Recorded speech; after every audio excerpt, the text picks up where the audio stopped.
Los libros indígenas son manuscritos realizados sobre un soporte flexible que contienen elementos de alguno de los sistemas de escritura nativa y desde el siglo pasado se han denominado con el nombre de códices. La palabra códice viene del término en latín codex, que significa libro manuscrito. Los elaboraban especialistas de tiempo completo, los escribas o pintores, quienes contaban con habilidades para pintar y con un conocimiento profundo de los sistemas de escritura, así como de la lengua.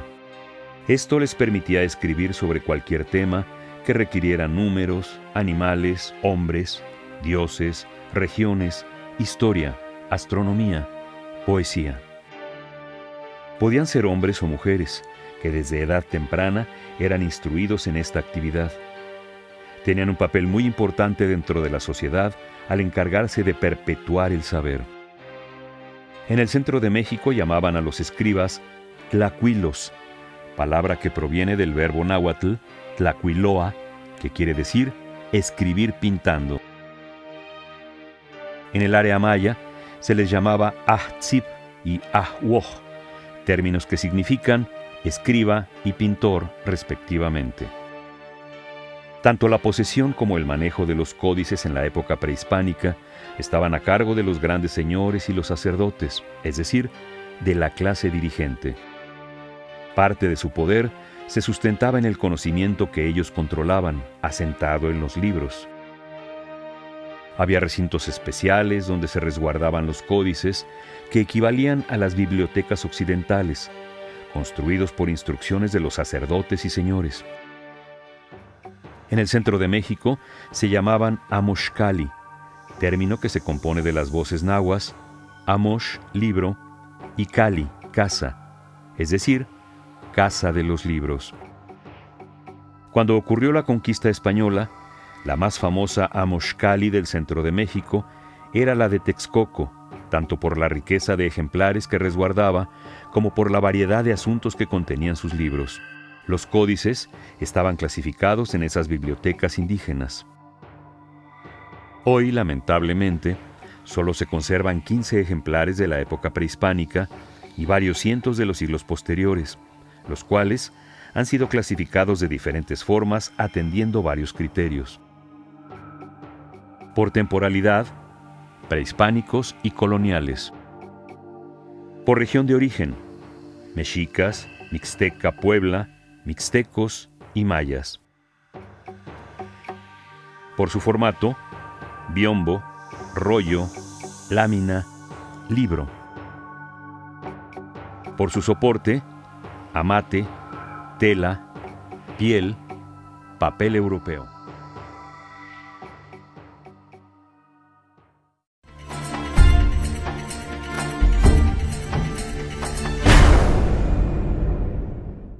Los códices cumplían con una función social de acuerdo a su temática.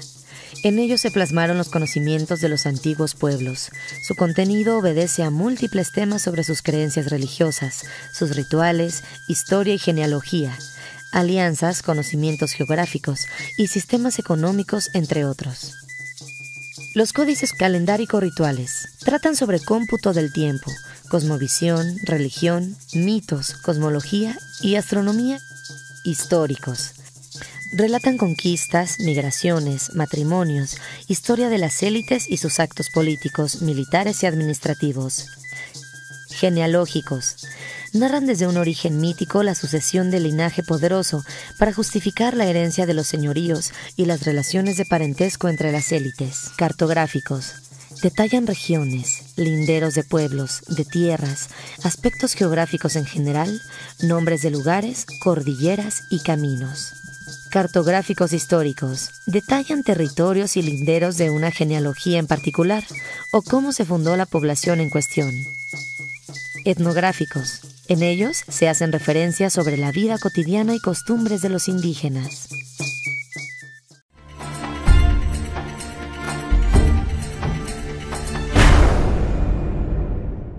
Los distintos códices se leían de diferentes maneras, de acuerdo con la tradición de escritura a la que pertenecían, el contenido y el formato.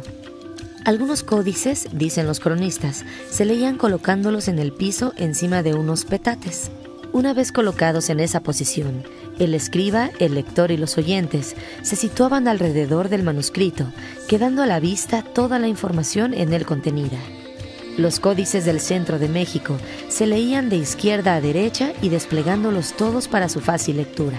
Los códices mayas tienen un tamaño y un contenido semejante a nuestros libros y se leían en secciones una independiente de otra. Los glifos por columnas dobles de izquierda a derecha y de arriba a abajo. Los códices de Oaxaca se leían en forma de zigzag inverso, es decir, iniciando en la parte extrema inferior del lado derecho, leyendo y relacionando las imágenes hacia arriba en cada una de las hojas por separado, cuadrantes. Los códices adivinatorios se leían conforme a la pregunta que se consultaba. Los mapas se leían de acuerdo con un orden interno, a partir del centro generalmente, el lugar de donde procedía el documento. En el caso de algunos códices prehispánicos, se pueden observar líneas rojas que dividen y guían el sentido de la lectura, o bien las huellas humanas que también guían el sentido de la lectura. En cambio, los códices coloniales se fueron transformando poco a poco hasta que estas líneas fueron desapareciendo y la lectura fue adquiriendo las características de lectura de libros europeos tal y como los conocemos ahora.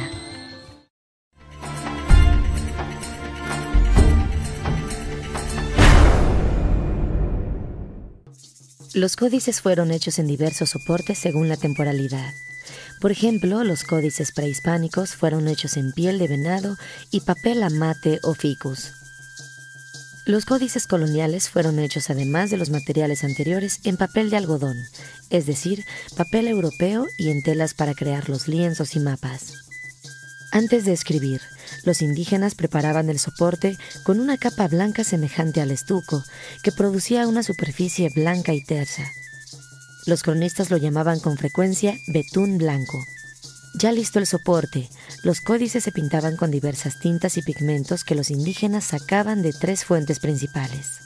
De origen animal como gusanos, vegetal como ciertas plantas y árboles y mineral como diferentes clases de tierras que al mezclarlos con agua generaban colores vivos y sagrados. Se utilizaban distintos instrumentos de escritura. Por ejemplo, entre los mayas se empleaban algunos accesorios como plumas chef y sellos. Uno de los colorantes más representativos fue la grana cochinilla, conocido en náhuatl como nochestli. Es un insecto hemípero y se cultiva sobre ciertas especies de nopales. Fue un gran logro técnico indígena, ya que al exportarse revolucionó la industria de colorantes en el Viejo Mundo y se convirtió en uno de los ramos más lucrativos de la economía iberoamericana. Felipe III decía: uno de los más preciosos frutos que se crían en nuestras Indias occidentales es la grana cochinilla, mercadería igual con el oro y la plata. Otro color característico fue el azul maya, llamado así porque en un inicio se pensó que era un color solo utilizado en la zona maya, pero fue usado en muchas partes de Mesoamérica y por ello también se le llama azul mesoamericano o azul turquesa. Es un color que se sacó del índigo que es producido por una planta. Se sabe que el índigo fue empleado en otras culturas del mundo como Egipto y la India. Sin embargo, a diferencia de estas culturas, el azul maya tiene características químicas peculiares y una resistencia extraordinaria al paso del tiempo. Esto se debe a que está formado por diversas arcillas unidas al colorante índigo, contenido en las hojas de la planta del añil. Las técnicas indígenas y europeas de manufactura también se plasmaron al mismo tiempo, por ejemplo, en el códice badiano que fue hecho sobre papel de algodón y tiene tintas europeas, por eso se ve café, pues se oxida el hierro de los pigmentos, e indígenas como achiote, azul maya y grana cochinilla.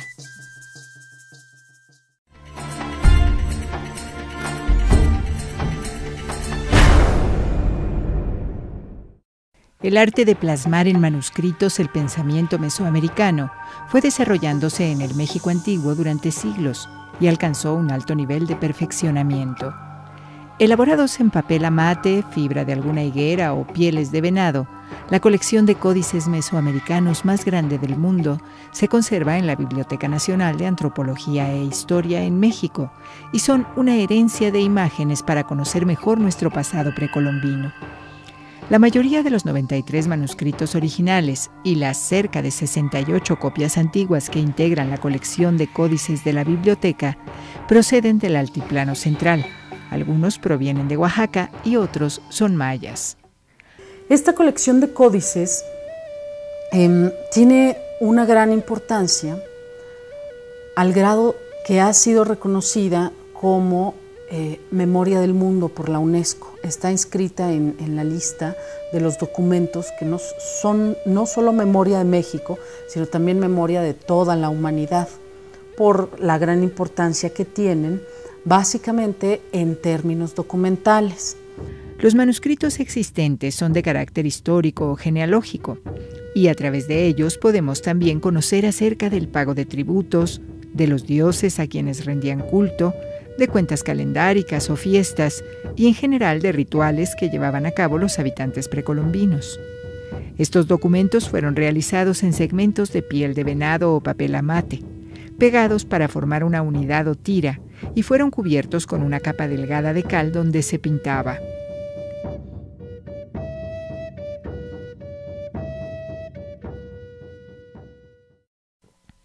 La colección de códices de la Biblioteca Nacional de Antropología e Historia permanece resguardada en una bóveda bajo altos sistemas de seguridad y protegida contra percances como incendios y terremotos, además de contar con rigurosas condiciones de conservación en cuanto a humedad y temperatura, ya que estos documentos son una fuente única de conocimiento para acercarse al mundo del México antiguo. En 1997, cuando la colección de códices fue declarada Memoria del Mundo, se realizó la digitalización de este acervo y actualmente es posible consultarlo.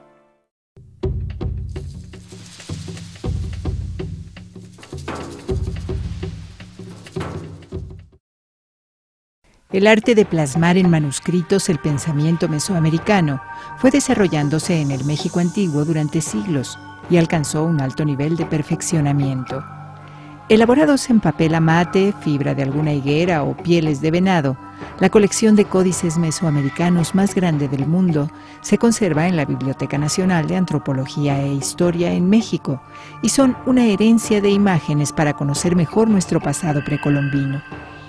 La mayoría de los 93 manuscritos originales y las cerca de 68 copias antiguas que integran la colección de códices de la biblioteca proceden del Altiplano Central. Algunos provienen de Oaxaca y otros son mayas. Esta colección de códices tiene una gran importancia al grado que ha sido reconocida como Memoria del Mundo por la UNESCO. Está inscrita en la lista de los documentos que son no solo memoria de México, sino también memoria de toda la humanidad, por la gran importancia que tienen, básicamente en términos documentales. Los manuscritos existentes son de carácter histórico o genealógico, y a través de ellos podemos también conocer acerca del pago de tributos, de los dioses a quienes rendían culto, de cuentas calendáricas o fiestas y en general de rituales que llevaban a cabo los habitantes precolombinos. Estos documentos fueron realizados en segmentos de piel de venado o papel amate, pegados para formar una unidad o tira, y fueron cubiertos con una capa delgada de cal donde se pintaba.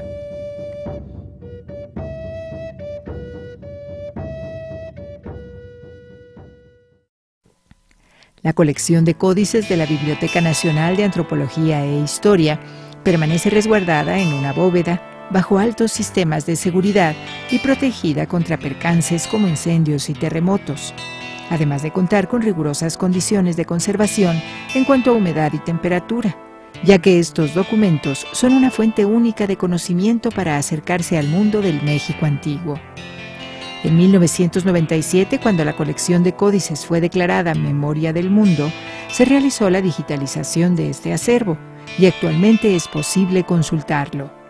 Biblioteca Nacional de Antropología e Historia. 120 años de resguardo del conocimiento y memoria de nuestra identidad.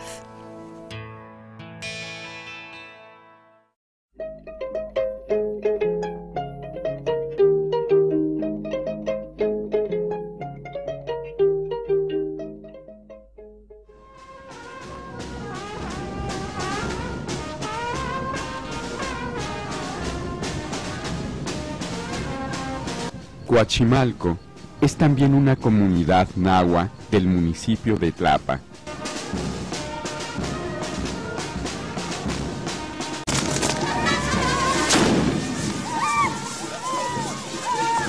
Durante las vísperas de su fiesta patronal, se celebra el 9 de septiembre por la noche una pequeña feria y un evento ritual alrededor del lienzo de Coachimalco, que los pobladores denominan Ceremonia de Mendoza. En ese documento, que es también un códice territorial, está representada una escena fundacional donde el glifo del pueblo es reinterpretado como María Dominga y un funcionario español es Francisco Gobernador, con lo que se conforma también una pareja fundadora. Al llegar a la puerta de esta casa, Etlamáquetl llama a María Dominga y Francisco Gobernador para que vayan a la fiesta que los del pueblo han preparado en su honor.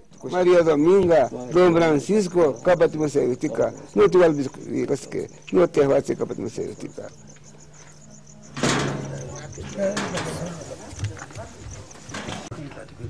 Una vez que recogen el lienzo, el grupo se dirige a la oquedad en las afueras del pueblo.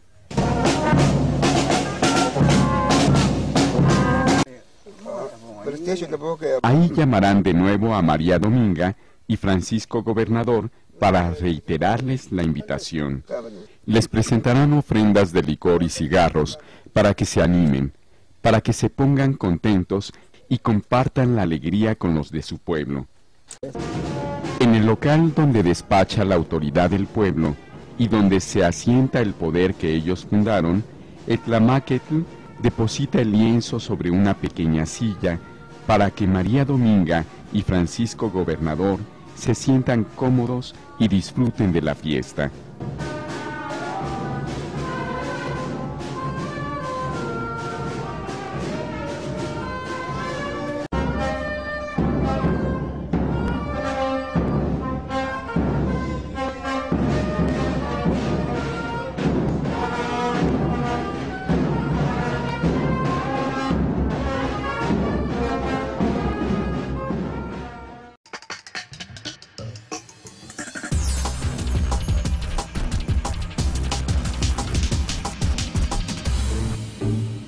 La comunidad mexiquense de San Pedro y San Pablo Atlapulco entregó temporalmente a restauradores de Lina un códice que ha permanecido bajo su custodia desde el siglo XVII.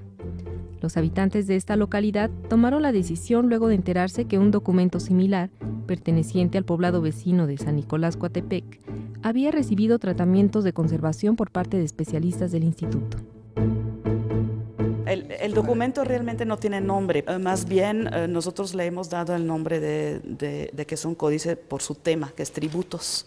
Podríamos decir que tiene como esas dos partes, ¿no? Pictografía un poco mixta, que es entre la tradición indígena y ya la influencia europea. La influencia europea la vemos sobre todo en cómo ellos plasman los personajes, crean tres dimensiones. Por ejemplo, en las piernas hay alguna sombra para crear profundidades. Su particularidad es que está ejecutado sobre un pergamino. Es posible que este códice, en el cual se representaron los tributos que recibía San Pedro Atlapulco, pertenezca a los llamados códices Techaloyan, que fueron el resultado de la necesidad de diversos pueblos indígenas por demandar y legalizar las tierras y límites que tenían desde época prehispánica. Estaba doblado y muy deformado y muy rígido. En este momento ya estamos en la fase de estabilización. Ya logramos que estuviera más extendido. Nada más vamos a poner un refuerzo en las roturas, vamos a poner un refuerzo por detrás y es lo único que vamos a hacer. Y vamos a hacerle unas guardas de primer nivel y una caja para que ellos lo puedan resguardar ahí en la comunidad. Al igual que varios de los códices coloniales, el de San Pedro y San Pablo Atlapulco es un digno ejemplo de la mezcla cultural que se dio en los primeros siglos del virreinato. De ahí la importancia de preservarlo como parte de la memoria histórica, no solo de esta localidad, sino del país.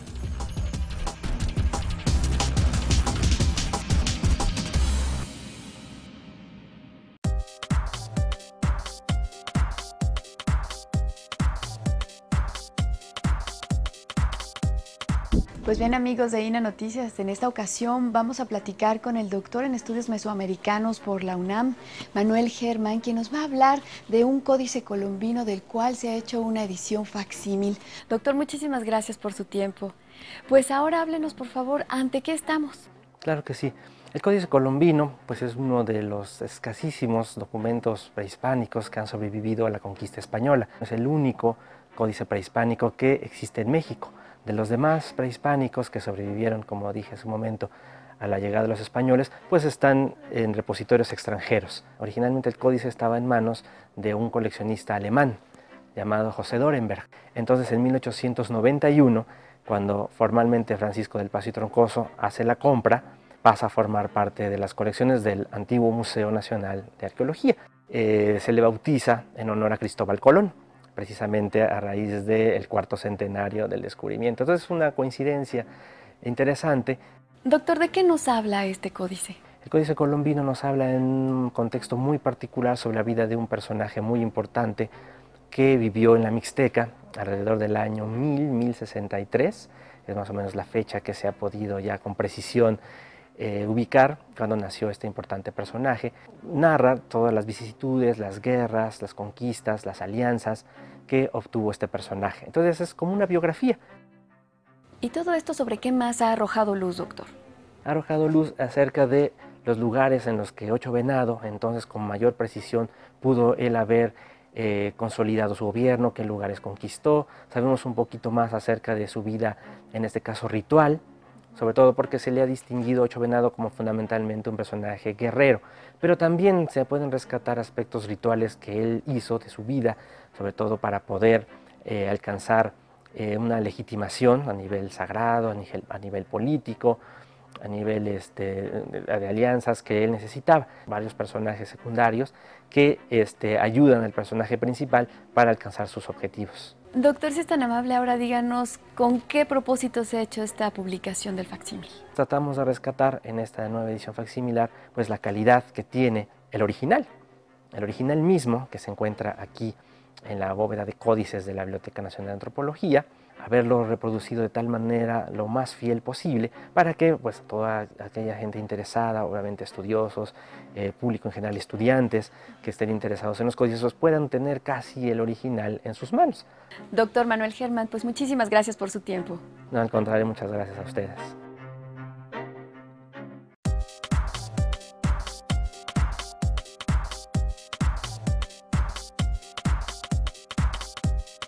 Pues bien, amigos de INA Noticias, en esta ocasión vamos a platicar con el doctor en estudios mesoamericanos por la UNAM, Manuel Germán, quien nos va a hablar de un códice colombino del cual se ha hecho una edición facsímil. Doctor, muchísimas gracias por su tiempo. Pues ahora háblenos, por favor, ¿ante qué estamos? Claro que sí. El Códice Colombino pues es uno de los escasísimos documentos prehispánicos que han sobrevivido a la conquista española. Es el único códice prehispánico que existe en México.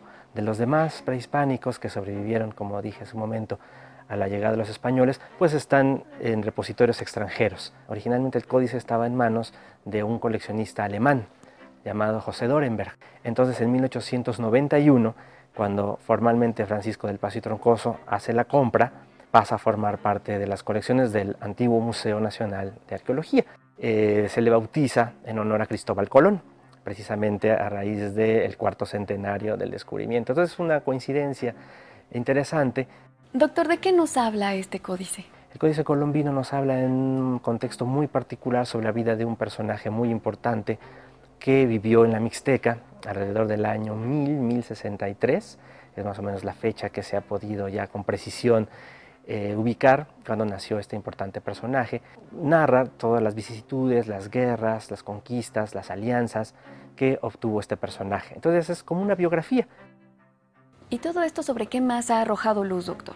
Ha arrojado luz acerca de los lugares en los que Ocho Venado, entonces con mayor precisión, pudo él haber consolidado su gobierno, qué lugares conquistó. Sabemos un poquito más acerca de su vida, en este caso ritual, sobre todo porque se le ha distinguido a Ocho Venado como fundamentalmente un personaje guerrero, pero también se pueden rescatar aspectos rituales que él hizo de su vida, sobre todo para poder alcanzar una legitimación a nivel sagrado, a nivel político, a nivel de alianzas que él necesitaba. Varios personajes secundarios que ayudan al personaje principal para alcanzar sus objetivos. Doctor, si es tan amable, ahora díganos con qué propósito se ha hecho esta publicación del facsímil. Tratamos de rescatar en esta nueva edición facsimilar pues la calidad que tiene el original mismo que se encuentra aquí en la bóveda de códices de la Biblioteca Nacional de Antropología, haberlo reproducido de tal manera lo más fiel posible para que pues toda aquella gente interesada, obviamente estudiosos,